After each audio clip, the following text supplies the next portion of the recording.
my goal is to be able to pick up anything in the store and like read the back of it and be like, I know exactly what this is. This ain't it. Put it back.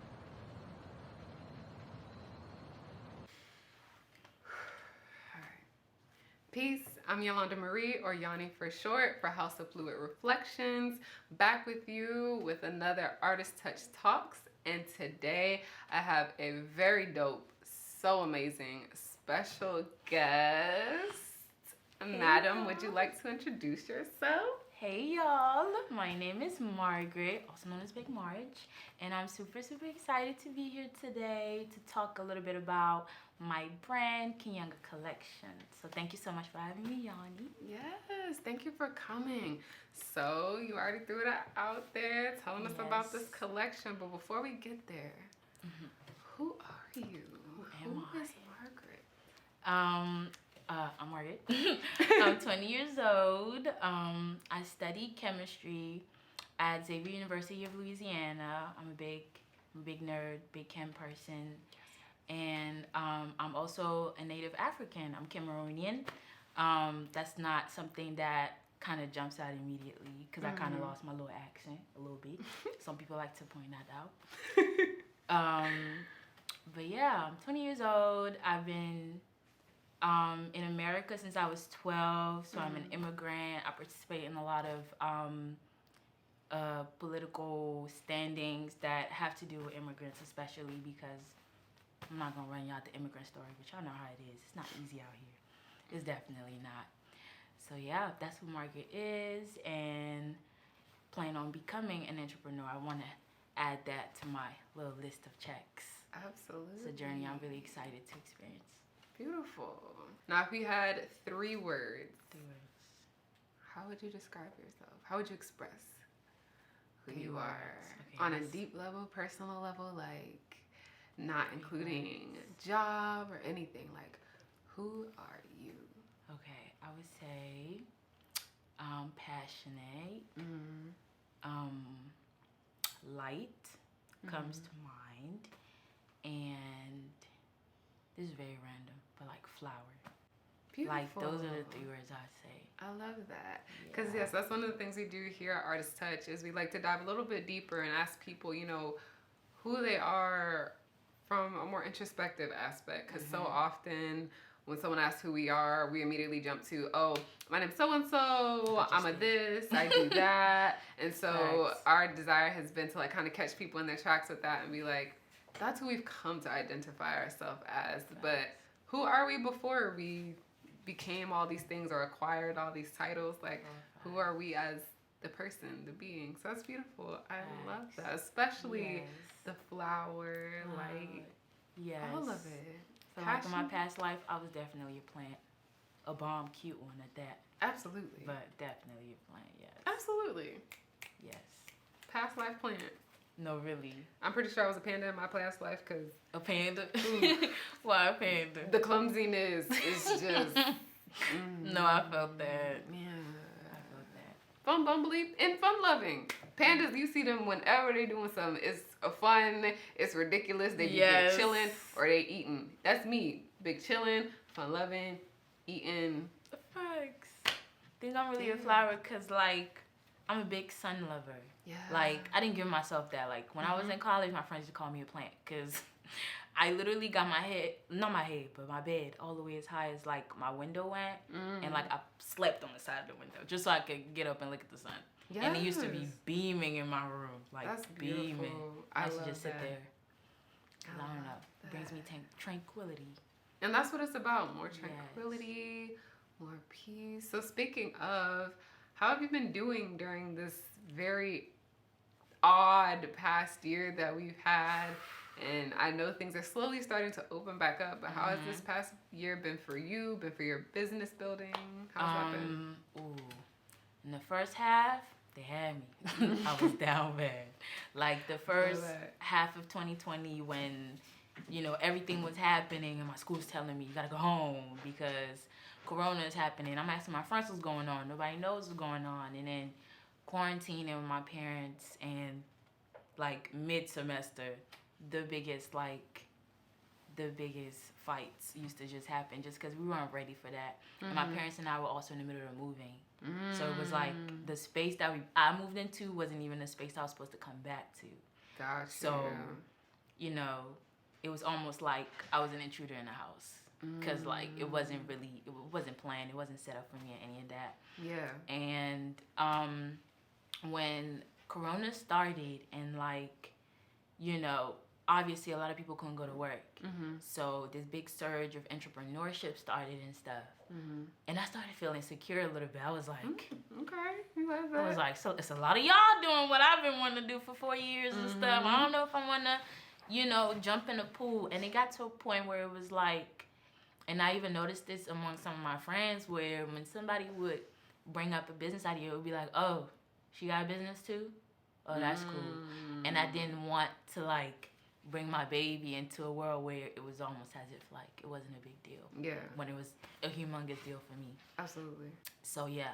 They kind of had me in the first half. I was struggling with that. But one thing about, like, quarantining and being forced to be in the house is, like, you're kind of forced to learn yourself, know yourself, and, like, improve and stuff.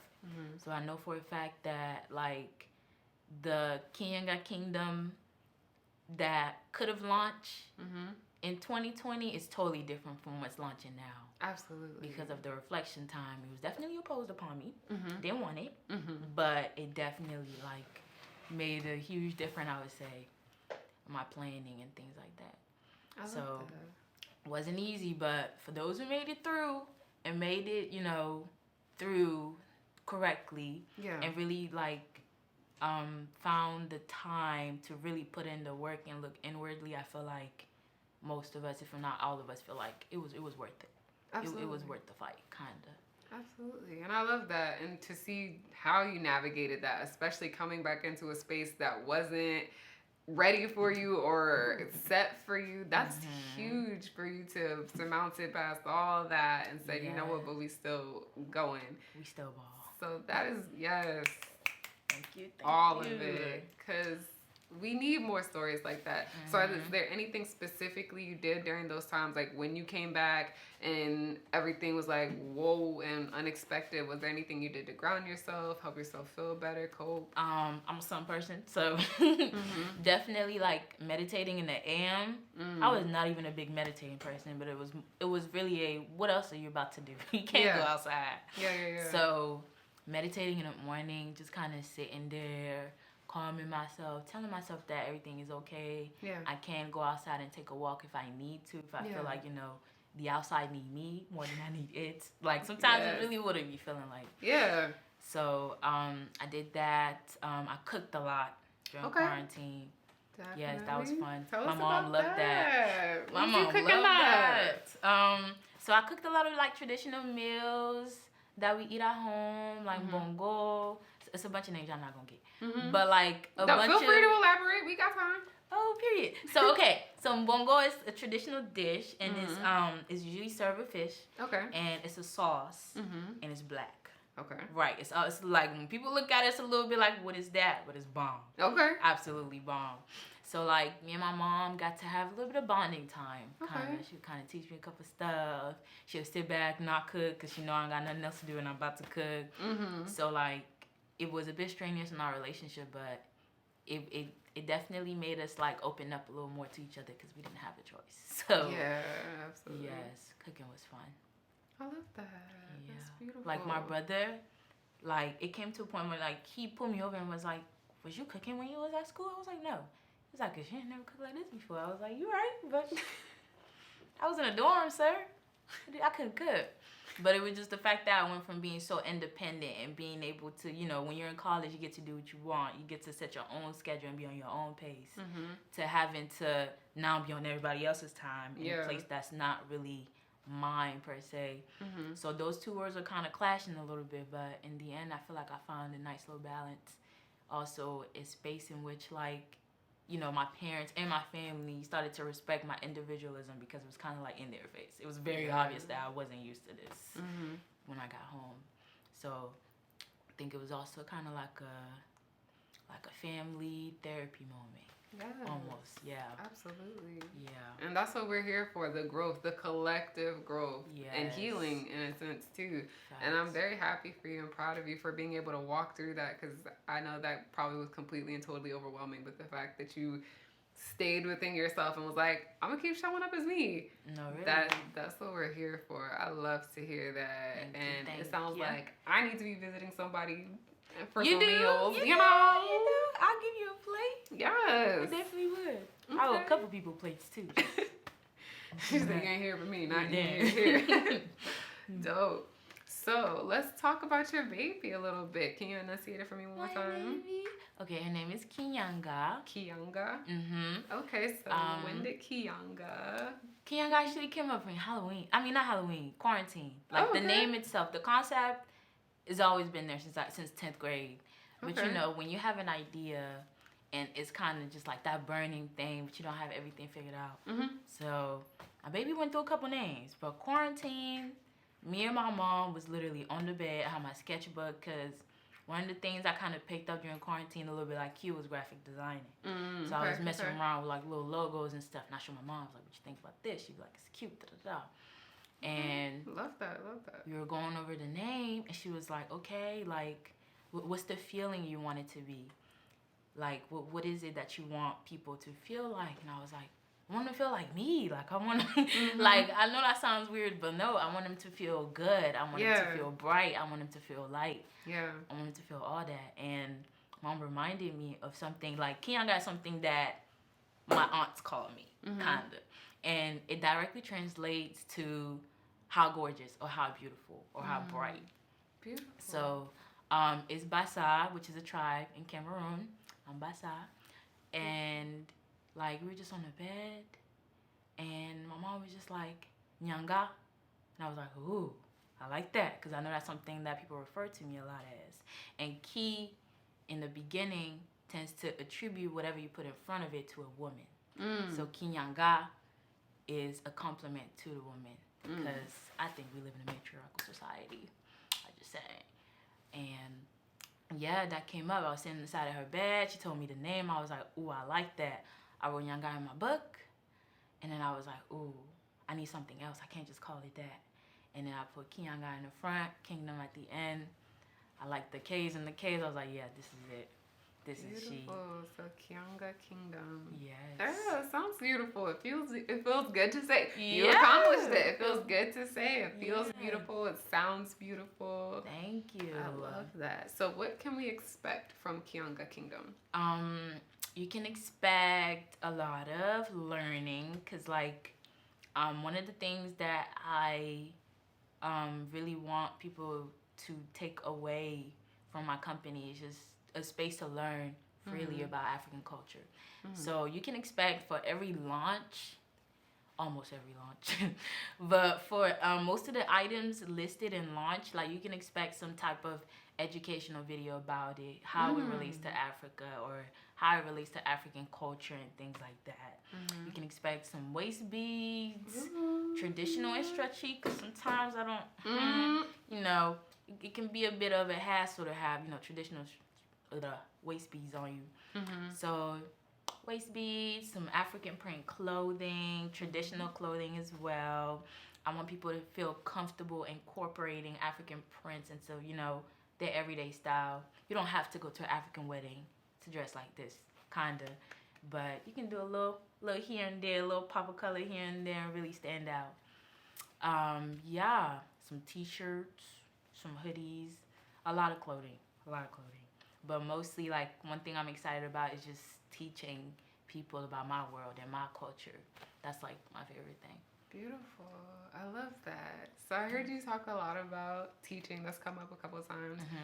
Where did that start from? When did you realize you wanted to teach or share? I would say, okay, so Ki-Nyanga has been a thought since 10th grade because in 10th grade, me and two friends of mine, Chichi and Kumba, we put together our school's first ever African Student Association, inspired by Howard's African Student Association because I went to school right in front of it. Okay. So it was really like getting together, all three of us, and it was really like talking about the ideas and how much we've been wanting this, and what our shirts are gonna look like, and what events we're gonna have, and down to our first meeting, like about a good 90% of our class was our first meeting. And it was there. It was that moment that I was just like, wait a minute, hold up. Y'all interested in this? And also just like the majority of my friends who feel really shy about, learning African culture as if it's not theirs, for obvious reasons. I just want to offer them a safe space to be like, this is our food. This is your food too. This is our song. This is your song too, kind of. Just create a nice little worldwide tribe. Yeah. Feel that. That, yeah. Much needed. Yeah, that hit. Much needed. It is. I really want to like bridge the gap. This messed up little, not created by us little gap of, African culture and American culture not being able to coexist, because it's BS. It's complete BS. Absolutely. So I just want to put out a different narrative and give people a free space to feel like they can be part of this, because they are. So yeah.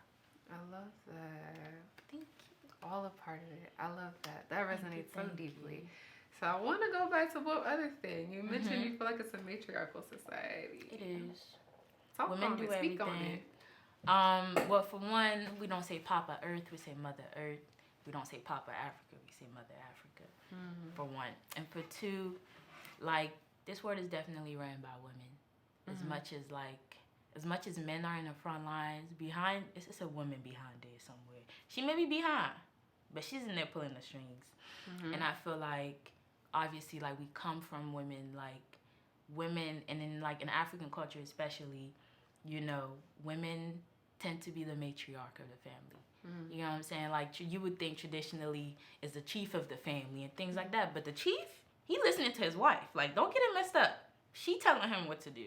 Okay. So that's something that people don't really, like, get about African culture, is that women are not only extremely important, but, like, their opinions is extremely valuable. Like, especially in my household, like, my mom speaks first. Like, I really need y'all to know, like, my mom speaks first kind of stuff. Okay. So, yeah, I really feel like it's a matriarchal society. As much as we want it to be patriarchal, what would this world be if it was all men? I'm just saying. So do you feel like, in a way, you feel like we express in how the optics look, yes, it's patriarchal, but definitely. on a deeper level, like, women definitely run the world. Okay. Like, definitely. No matter, like, what the perception is. And I definitely think we're here shaking things up, too. I think more of that patriarchal identity is shaking right now, too, and I think that's why a whole lot is a little extra right about now. We out here. Okay, beautiful. I love that. So, is there anything else? We loving the conversation about Ki-Nyanga Kingdom. Is there anything else that you, Margaret, do in the arts or you're interested in? I know you said you picked up digital arting a little bit, graphic design. Speak on it. Yes. I've been playing around with graphic design since maybe like 11th grade. And from like 11th grade to recently, I've been doing graphics for people, like commercially. Beautiful. Like little logos, little, flyers and things like that.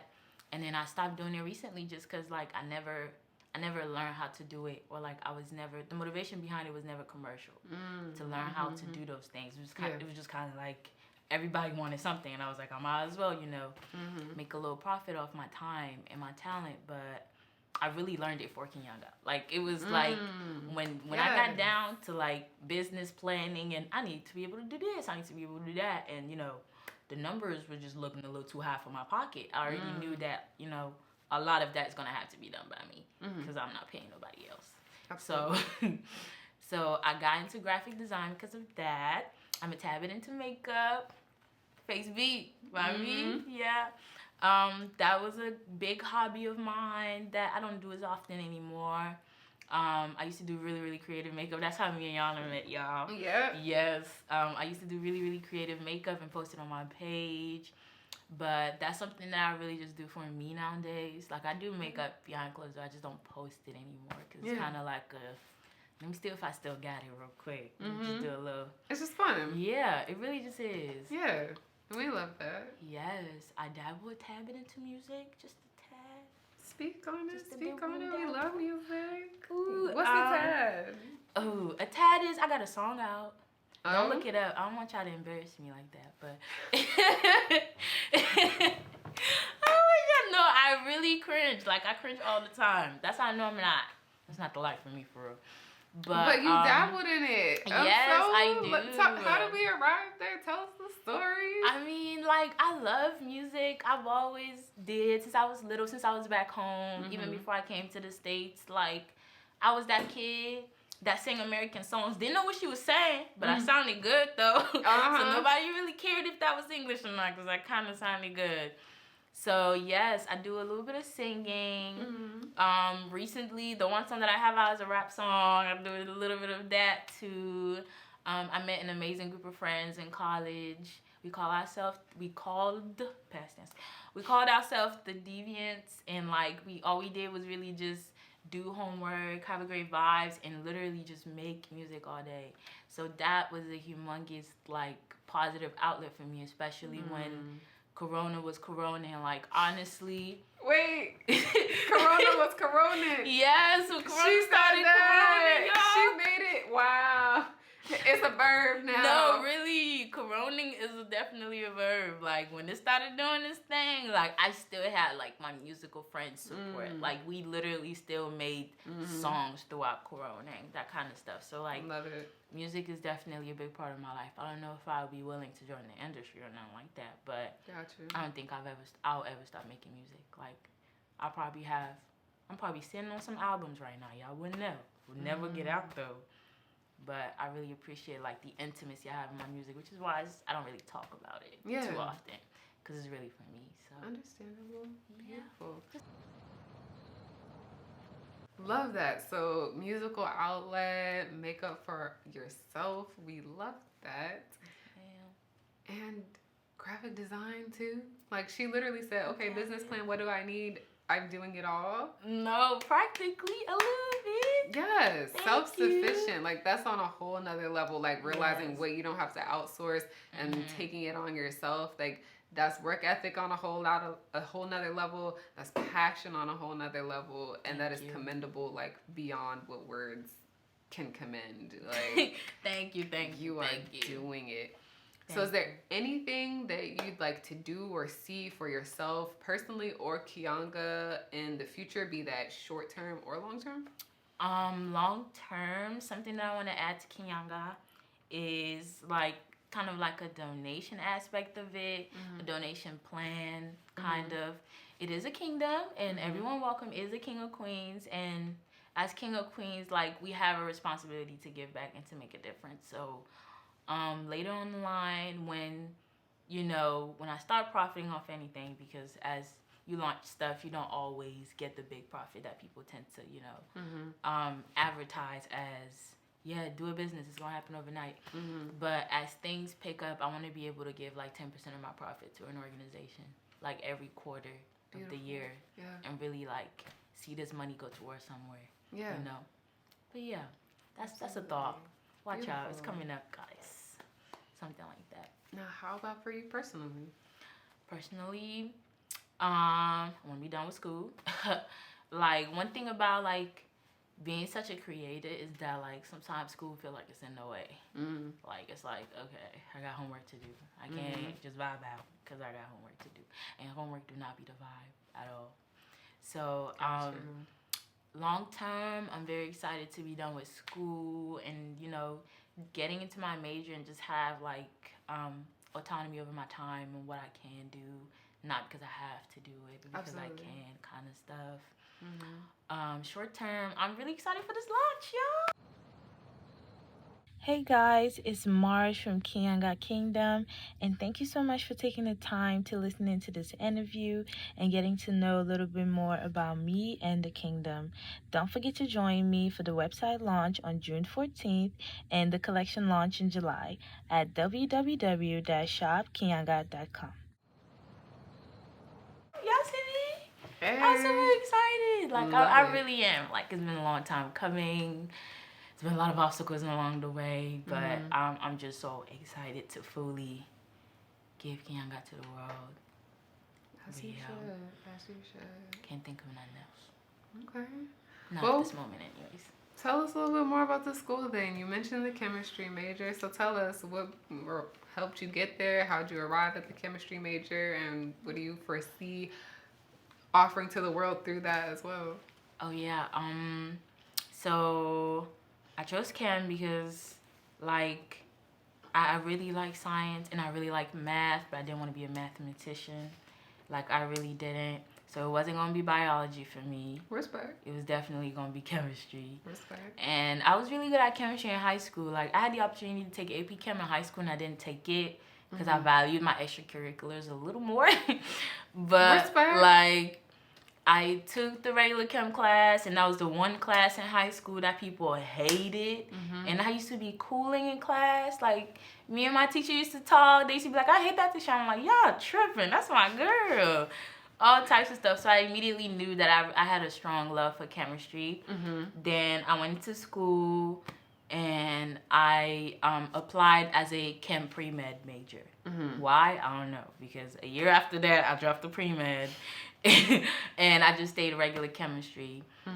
So in my major, what I want to do is really get into analytical chemistry and being able to just, know what chemicals do, what they mix with. Like, my goal is to be able to pick up anything, read the ingredients, and, like, know what's up. Not just an idea, but, like, know exactly what it is because I studied it. And in the future, I want to be able to, like, inspect what I put in my hair, inspect what I put in my body, just because I've gained that knowledge. And I didn't just want to, have something to give me a job. Yeah. I want something that's actually going to be helpful to me in the future. Absolutely. So, yeah. I'm really excited about that. Okay, well, talk to us about that. You said you want to be very aware of what you're putting on your head and in your body. What are some of the things that have brought you to that place? Like, are you doing anything dietarily wise or anything hair wise? Well, not anything hair wise, but like in the future, like a perfect vision of like me being successful is also like me being able to produce my own food. Like, one thing quarantine gave me is a lot of time on my hands on the internet and like looking up what's going on, looking at what you put in your body, looking at what's in the air. Like, a lot of these conspiracy theories that people like to just brush off have a lot of truth in them. So like, one of my biggest flex has to be, oh, you hungry? Let's go in the backyard. Like, well, what you mean? Let's go to the store. Let's go in the backyard. Like, I got you. Come over here. Like, that's definitely one of the goals. And I want to be able to like, really like serve my community and live long. I'm here for a good time and a long time. Like, y'all are tripping. So, so I definitely want to like just be healthier and have everything in my life. Like, one thing, like, I want everything in my life to have a purpose to me. I just don't want to be doing things to do things. We don't have that much time. So, yeah, that's one of the things. And it's concerning my hair, like, for a while when like the natural hair movement was something really popular, like people used to always say, don't put this in your hair, don't put no sulfates, don't put no parabens and things like that. So I want to be able to like look at products, see what it is, and also know how to make that and see what it is. Because like, while sulfates are bad for your hair, y'all, not all of them are bad, and you wouldn't know that if you don't do your research. So like, a lot of stuff that goes word to mouth kind of tends to be manipulated along the way. So like, sulfates are bad, but not all of them. The government may not try to kill us now, but hey, they might later, kind of. So I just really want to be able to like own my own life and like really do what I want to do. Yeah. I love that. Own my own life. I love that. I love that for you. I love that for what you want to do for community. I just love all of that. Like, this is, it feels so good. I'm loving this conversation. Thank you. So, as we kind of come to the end of our talk, is there anything that you would like to offer to other creators or to anyone, actually? Is there anything you'd want to offer? If there is a piece of advice that I would kind of leave on the table, especially for creators, is just to just start. Like, just start. It's hard, especially for me. Like, whenever people start, especially with social media these days, and like, whenever you see Beyonce launch or you see that person launch and it's big and extravagant and it's where you want to be and you don't want to put yourself out there until you're there. And I feel like that really like cripples talent, and that really like cripples creativity, to feel like you have to meet the bar of what's expected to be successful. So I just really want y'all to start, like, post that picture, post them nails, like, post that painting you did. Just start somewhere. Let people know you're there, so that when you do have that big collection, when you do have, you know, that big project, like, they can't be like you wasn't working. You know what I'm saying? So that's something I was really afraid of, to just put it out there. Yeah. Because I wanted it to be a certain way. I'm comparing myself to this person who's done it before, and if they did it like this, I gotta do it like that. You know what I'm saying? But really just start. Like, everything would align itself the second you start, and let the universe know I'm ready to take this step. Kinda. Beautiful. Yeah. That's the big advice I'm leave for y'all.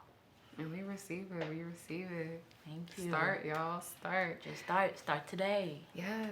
Y'all know what it's gonna be tomorrow. Kinda. Yeah. So before we close, I'll leave you second to last question. What is your why? My why.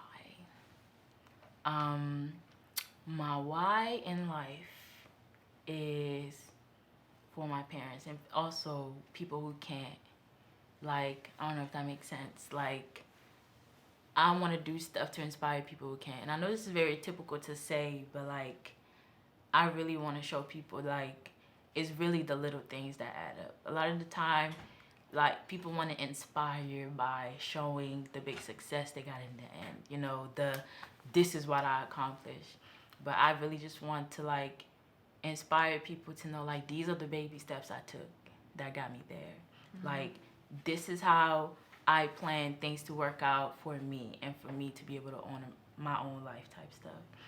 And my why is also my parents. Like, you know, they risk a lot to just bring me to this country, to be able to meet you and all the amazing people I have to. So, like, I feel like I have a moral responsibility to make it worth it. You know, all that sacrifice and stuff is really for them, and to inspire all the little youngins in my family and things like that. Like, I left a lot of nephews and nieces back, y'all, a lot. Wow. So it's a little bit of pressure, but I like to call it motivation.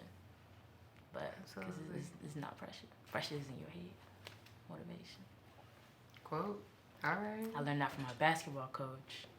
He used to be like, when you get on that line, you shoot free throws all the time. What makes that different? It's just in your head. So yeah, I want to be able to really, like, give back in the most fruitful way. Like, not just give some money, not just give, you know, a good image, but really give something substantial that can grow into more. Absolutely. I love Thank that. you. I love that. Wow. Yeah. Sorry, I had to sit with that. Like, this is beautiful. Yes. And I appreciate that. And I love that for you. And I'm excited to see you be able to continue on into that and manifest it and embody it and be that greatness. And you've already started. The fact that you have these intentions set with what you intend to bring to Ki-Nyanga Kingdom, it's going to be great. You are already great. Thank so you I so much. gotta ask you one more time before we go. Who are you? My name is Marge. I'm an inspiration. I'm a daughter. I'm a ball of light. I am warm sunshine. And I'm a flower who wants to grow and help other people grow and protect whoever she can with her little leaves and make this world a little brighter. How is it? Yeah, big Jones. But yeah, really just make this world a little brighter. Yeah, that's who I am. That's what I would say now. I love that. Yes. So, do you want to tell the people, the family, where they can find you?